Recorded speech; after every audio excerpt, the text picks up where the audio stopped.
Bonjour, bonjour à toutes et à tous. Ravi de vous retrouver sur le plateau d'APE, Agir pour l'environnement, pour une deuxième saison. Et oui, déjà, on va avoir 20 numéros supplémentaires. C'est une deuxième saison qui commence avec la même équipe. Et si on a fait une deuxième saison, c'est parce qu'on y croit. On est persuadé qu'on est capable, tous ensemble, de faire bouger les choses. Comme dans la saison 1, on aura Anne-Constance avec nous. Anne-Constance, bonjour. Bonjour Patrick. Alors, qu'est-ce qui va changer dans cette saison 2? Eh bien écoutez, on va aller dans cette saison 2 plus en profondeur dans les sujets. Première saison, on a découvert les enjeux environnementaux de Mayotte et maintenant on va les décortiquer plus avant avec toujours pour objectif de modifier nos comportements pour mieux protéger l'environnement exceptionnel de Mayotte. Alors, pour cette première émission de la saison 2, c'est bien évidemment la nature qui sera au cœur de nos échanges. On va découvrir les zones humides de Mayotte et comment en prendre soin. On aura des invités sur le plateau, on va en parler dans un instant. Mais pourquoi ces espaces sont si importants? Parce qu'ils sont indispensables à la vie et à la présence de l'homme sur la Terre. L'eau, puisque une zone humide est remplie d'eau, mais elle est aussi remplie de plantes, d'animaux. Et la composition de cet écosystème est indispensable pour que nous puissions bénéficier des ressources dont nous avons besoin pour vivre. Agir pour l'environnement dans notre quotidien, c'est possible. En tout cas, nous, on y croit. Allez, tout de suite, le sommaire de cette émission.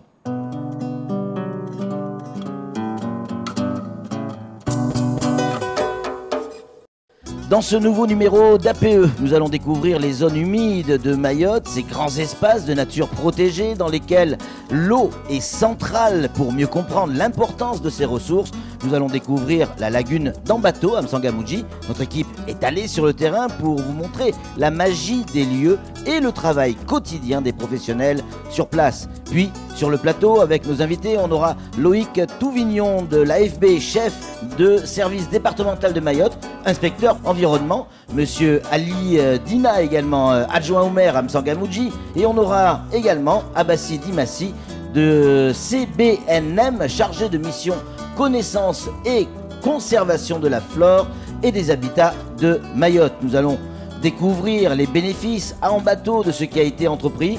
Nous comprendrons quels sont les impacts de l'homme sur les zones humides et enfin nous apprendrons ce qu'est le plan de gestion à Mayotte de ces réserves de biodiversité. Enfin, nous retrouverons Anne-Constance Anguena avec laquelle nous aborderons les chiffres clés et les gestes qui peuvent tout changer. La lagune d'Ambato est quelque chose d'assez unique puisque c'est un des rares endroits où effectivement l'eau douce se mélange à l'eau salée. Nos équipes sont allées à M'Tsangamouji sur la lagune pour découvrir, aux côtés des professionnels, ce qu'est une zone humide. Vous allez voir qu'on y a découvert également une mosquée. Incroyable. Regardez ce reportage signé Pierre Bellucci, Daniel Dunon et Oumrati Saïd.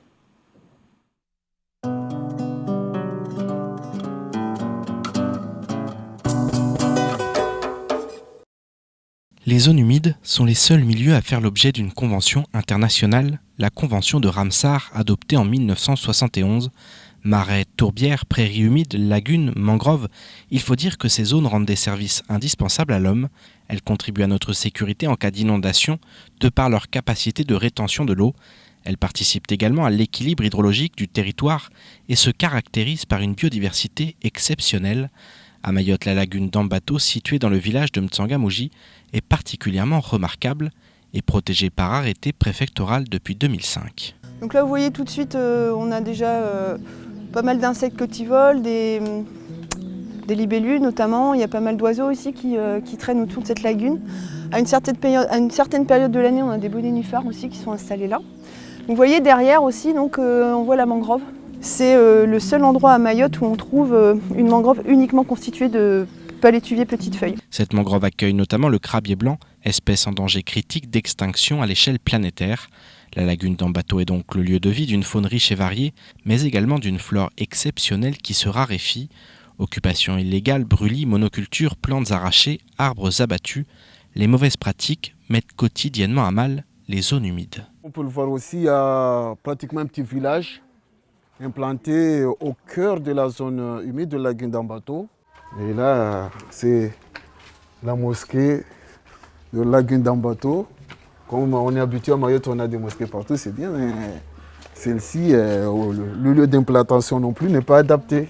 En plus, souvent, ils agrandissent la mosquée. On voit qu'il y a du béton qui est écoulé pendant les vacances de juillet-août. Là où nous sommes, on voit ça a été fait récemment. Depuis 2016, la DEAL préside un comité de suivi réunissant la commune, le conseil départemental, des associations ou encore la police de la nature. Grâce à cette collaboration, l'association Jardin assure une présence quotidienne aux côtés des inspecteurs de l'environnement et des agents du conseil départemental. Ces gardiens, souvent accompagnés de services civiques, jouent un rôle de médiateur et sensibilisent la population à l'importance de protéger cette zone unique. Au début, on essaie d'aller à la rencontre des gens qui occupent le site, pour essayer de leur expliquer que le site est important, etc. Essayer de les convaincre de ne plus planter. Et puis dès qu'ils s'arrêtent, on voit la nature d'une façon naturelle, elle reprend tout de suite sa place. Après 2 ans d'action, les résultats de cette sensibilisation sont très encourageants. La DEAL travaille par ailleurs à l'élaboration d'un plan d'action en faveur des zones humides du département. Celles à prendre en charge sont hiérarchisées et priorisées en fonction de leur fonctionnalité, de la biodiversité qu'elles accueillent et des menaces qu'elles encourent. Objectif, sanctuariser ce patrimoine local aux nombreuses vertus. La seule richesse qu'on a, c'est notre nature. Le développement économique de Mayotte, je pense que le côté touristique doit jouer un rôle essentiel. L'idée, c'est d'essayer de créer un sentier pédagogique en lien avec la commune, avec l'association Jardin aussi, pour pouvoir faire découvrir au public la zone humide, ce que c'est. Depuis 1900, plus de 64% des zones humides dans le monde ont été asséchées ou perdues. L'île aux lagons en possède à elle seule 5800 hectares, soit 14% du territoire. Un chiffre très important, même si seuls 1600 hectares de cet écosystème, vital pour la survie de l'humanité, restent épargnés par les dégradations de l'homme.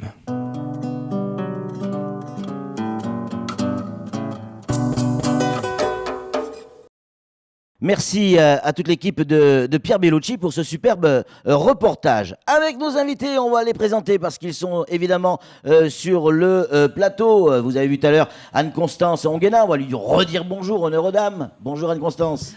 Bonjour. Et on a également Monsieur Ali Dina, qui est adjoint au maire à la ville de M'Tsangamouji. Monsieur Ali Dina, bonjour. Bonjour. Dans le micro, s'il vous plaît. Bonjour. Et on a Monsieur Touvignon qui est avec nous. Monsieur Touvignon, bonjour. Bonjour. Et enfin, Monsieur Dimassi, bonjour. Bonjour à vous. Messieurs, on va commencer avec vous, Monsieur le maire de M'Tsangamouji. Quels sont les résultats déjà visibles pour la lagune ? Les résultats, c'est Oui. il y a moins d'impact sur les aménagements qui étaient en cours, moins de construction, moins de culture de songe, moins aussi de défrichage au niveau des paléotiviers.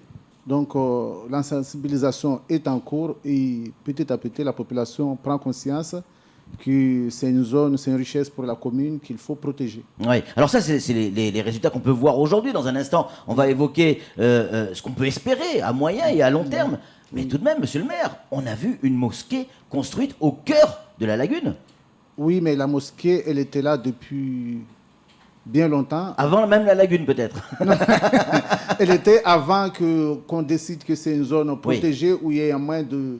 Mais avec l'implication de l'État et de la commune et du département, nous avons réussi à empêcher qu'il y en ait peut-être d'autres mosquées qui se construisent ou d'autres bangas ou cases qui se font, puisque avant il n'y avait pas cette sensibilisation pour empêcher les gens justement de construire dans cette zone. Alors, demain, après-demain, dans un mois, dans un an, dans 10 ans, qu'est-ce que vous espérez gagner sur la lagune, en tout cas sur les comportements que l'on peut voir? Alors, nous pensons déjà préserver le site tel quel ou peut-être améliorer avec les professionnels. Ils pourront nous dire ce qu'il faut faire pour valoriser encore plus le site. Nous espérons aussi accueillir plus d'espèces endémiques, le crabier blanc, qui viennent nicher sur la zone. Bien sûr. Et puis valoriser le site, que les gens puissent venir visiter le site sans dégrader. Sans le dégrader. Et vos administrés, ils comprennent l'importance du travail qui est effectué par vos équipes? Tout à fait, puisque nous avons une association très active à Mtsangamouji, Ouais. l'association Jardin de Mtsangamouji, Mais qui relaie l'information. Et là où je vous dis, c'était en fin de semaine dernière, nous avons eu une réunion à la DEAL où il était question de faire des panneaux d'indication pour sensibiliser, pour indiquer, puisque jusqu'à la date d'aujourd'hui, c'est un terrain qui est vague, non balisé, il n'y a pas de panneau d'indication. Donc, c'est toujours difficile pour la population qui ont eu Bien sûr. des habitudes millénaires. Et au jour, on leur dit... Du jour au lendemain, les choses changent, quoi. Les Ouais. choses changent. Donc, Ouais. il faut qu'il y ait un travail de terrain qui se fait. Ouais. Et ce travail se fait par la municipalité, mais aussi par l'association. Et la DEAL, je crois, qui est aussi Oui, dans la DEAL est dans la aussi, danse. et le Abassi, département. Abassi Dimassi, en synthèse du reportage que l'on vient de voir, est-ce qu'on peut résumer en quelques mots ce qu'est une zone humide? Alors, comme a été dit lors de la Ouais. présentation, Ouais. une zone humide se caractérise principalement par la présence d'eau. Donc, que ce soit une présence, on va dire, pérenne ou temporaire. Une zone humide se caractérise par l'eau. Et donc, cette présence d'eau fait que, du coup, on a une faune et une flore particulières qui se développent et qui habitent sur ces zones. Donc, voilà, on va dire simplement une zone humide, c'est une zone où on a une présence d'eau. Oui, ça paraît évident, mais derrière, c'est un peu plus compliqué que ça, parce que dans cette zone humide, eh bien, c'est là qu'il y a la vie. Exactement, c'est-à-dire que les conditions particulières de la zone, de l'écosystème, Oui. fait que du coup, on a une faune et une flore particulières. C'est ça. Pour prendre l'exemple de la lagune d'Ambato, parlant de flore, on sait que sur cette lagune, il y a 2 espèces qu'on retrouve à Mayotte que dans cette zone-là. Ouais. Ces 2 espèces, il s'agit de 2 herbes, on va dire. Je ne vais pas citer de noms scientifiques qui ne parleront à personne. Ouais.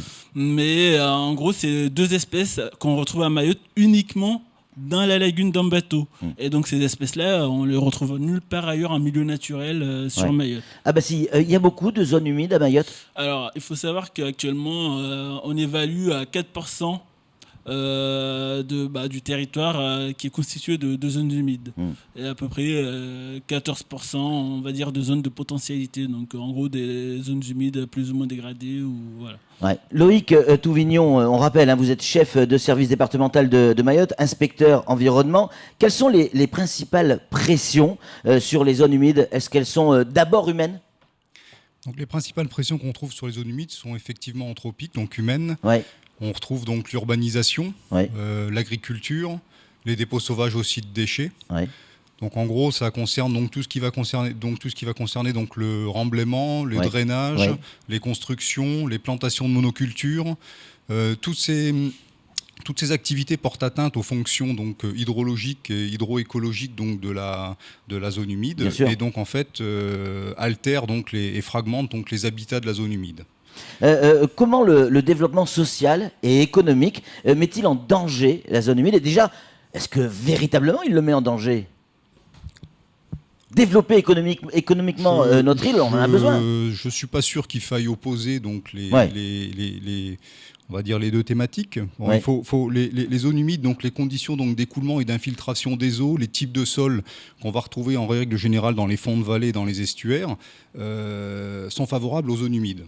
Et le développement rapide de la population mahoraise, des infrastructures urbaines et économiques sont aussi naturellement orientés vers l'aménagement des terrains plats. Donc de fait, effectivement, il peut y avoir effectivement on peut mettre une concurrence, on va dire.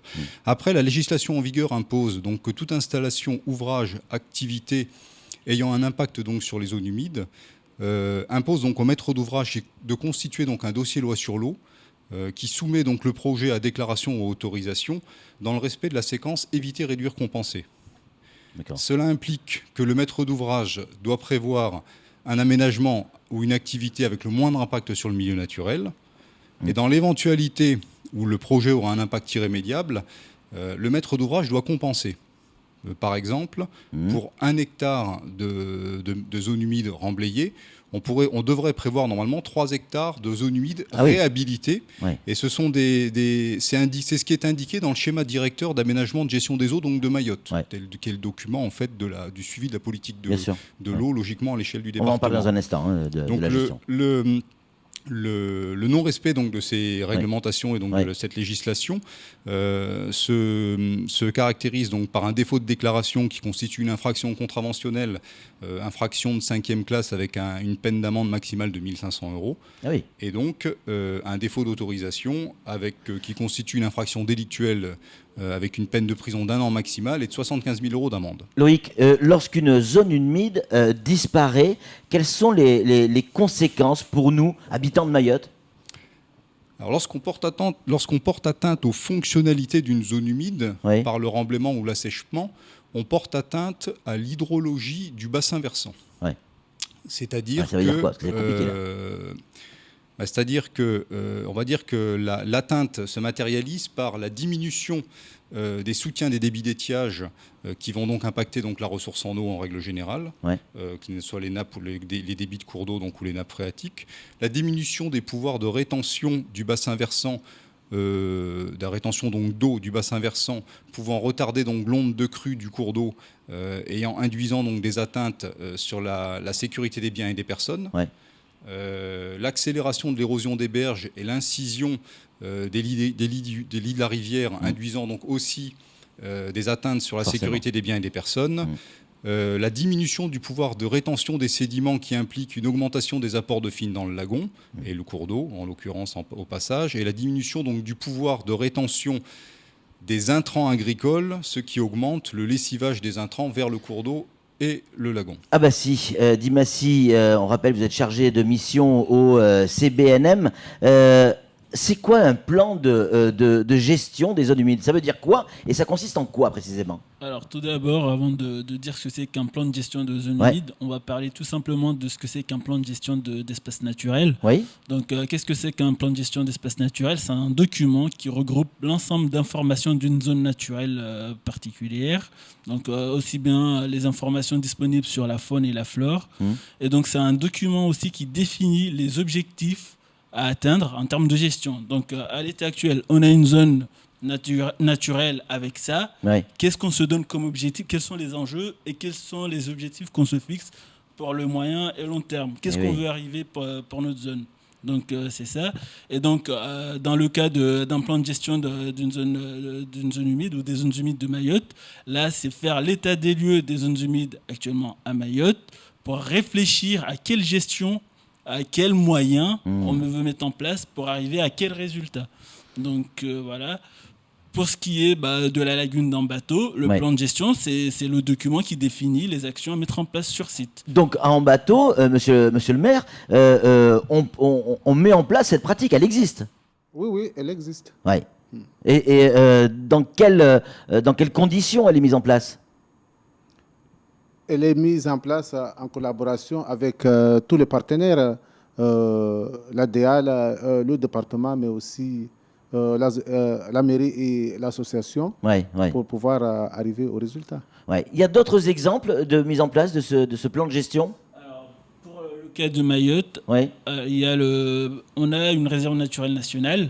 On a un plan de gestion de la réserve de Mbouzi, par exemple. En gros, pour tous les milieux naturels avec une gestion, il y a ce qu'on appelle un plan de gestion, qui peut être simplifié, mais en tout cas, il y a un document qui fixe les objectifs à atteindre. Ouais. Loïc, est-ce que l'homme, au-delà de l'aspect théorique, mais est-ce que l'homme met vraiment en danger notre lagune ou nos lagunes ? Est-ce qu'il y a vraiment danger, ou on essaie juste de préserver ? Clairement. Disons que sur ces dernières décennies, le développement de Mayotte, on va dire, porte atteinte quand même aux zones humides. On a quand même une érosion. Enfin, au final, on a quand même des cœurs de zones humides qui sont en diminution.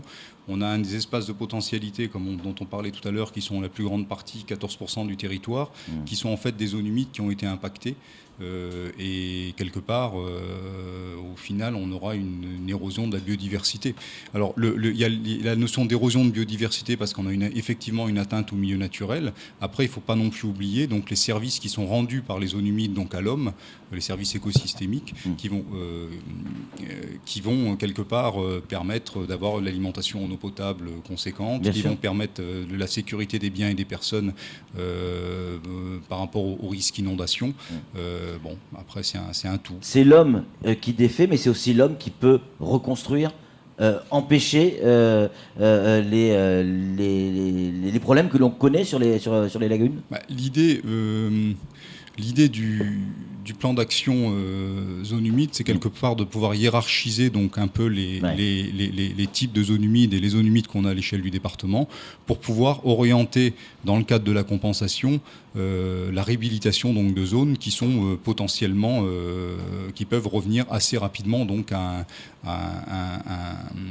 un niveau naturel intéressant et de garder donc, du coup de garder donc, la fonctionnalité donc, de la zone humide concernant donc, la protection des biens et des personnes. Messieurs, vous restez avec nous en plateau. On va parler chiffres avec Anne-Constance qui est avec nous. Bonjour Anne-Constance. Bonjour. Ouais, on va évoquer un certain nombre de chiffres. J'ai évidemment des questions à vous poser qui n'ont pas forcément de lien avec ce dont on vient de parler, mais c'est toujours intéressant. Combien l'outre-mer français compte de kilomètres de récifs de corail? C'est une colle, hein? 5,60. Vous avez révisé, Constance. 5,76 millions de kilomètres carrés, C'est énorme. soit 10% de la superficie mondiale de corail est abritée par l'outre-mer français. Et les deux départements les deux territoires, qui apportent le plus de kilomètres, c'est Mayotte, évidemment, et la Nouvelle-Calédonie.